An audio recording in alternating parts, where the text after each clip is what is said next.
Goeiemôre en weer eens baie welkom hier saam met ons. 'n Lekker week agter die rug van hoe sê ons nee, hoe bied ons weerstand teen Herodes vandag in die moderne tyd? Hoe veg ons teen sonde? Hoe word ons gehelp? Hoe word ons bemoedig? Hoe word ons sterk om nee te sê dat Jesus kan groei?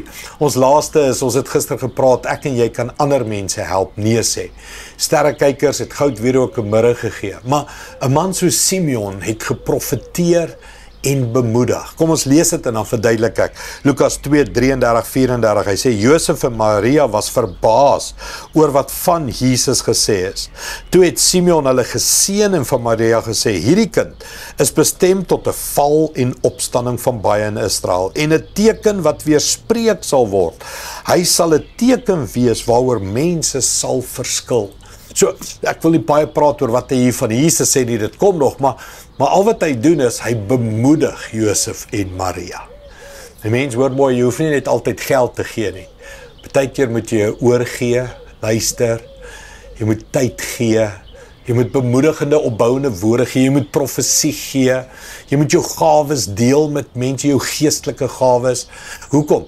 Sodat Jesus kan opgroei binne in mense. Ek hoop jy het die prentjie nou al gesnap. Ek dink rarig, ons is nou al 3 weke plus in hierdie. Jesus word gebore in mense en Jesus moet groei in mense. En die manier hoe dit gebeur is die hele Kersverhaal. En daar's Simeons nodig wat bemoedig.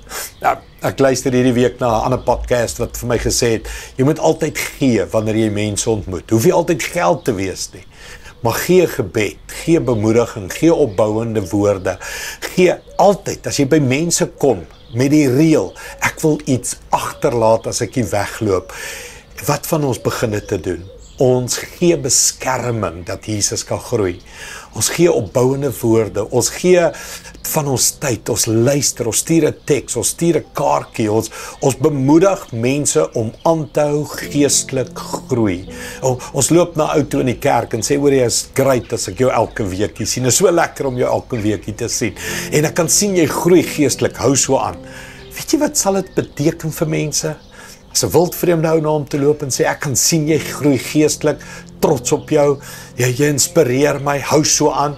Daai bemoedigende woorde, dat mense nie moet quit en opgee, dat Jesus groei in hulle nie. Wie is 'n Simeon in die Jesus verhaal in iemand se lewe? Kom ons bid dit saam. Hemelse Vader, help ons om bemoedigers te wees, oral waar ons gaan. Help ons om gewers te wees, gewers van goeie gawes. Here, dit hoef nie altyd geld te wees nie. Baie keer is dit goud, silwer of goud en wierook en mirre. Maar baie keer is dit net 'n gebed, is dit 'n profesie. Baie keer is dit net 'n handdruk, is dit 'n text message, is dit 'n dankie vir hoe jy geestelik groei en 'n voorbeeld is. En so bemoedig ons mense om weerstand te bied teen Herodes en Jesus te help groei in mense se harte. Dankie daarvoor in Jesus naam. Amen.